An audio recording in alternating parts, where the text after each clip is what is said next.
வணக்கம்.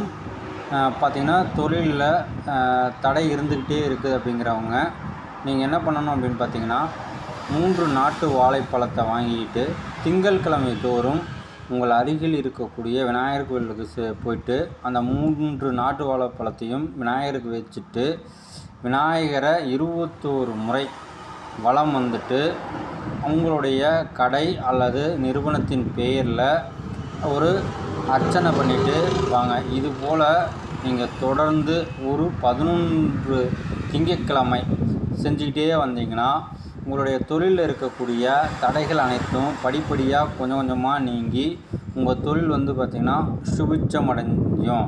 அதாவது உங்கள் தொழிலில் இருக்கக்கூடிய வாடிக்கையாளர்கள் வரத்து குறைவாக இருந்துச்சுன்னா அந்த வாடிக்கையாளர்களுடைய வரத்து அதிகரிக்க செய்யும். இல்லை எனக்கு பொருளாதாரத்தில் தடையாக இருக்குது அப்படின்னா அந்த பொருளாதாரத்தான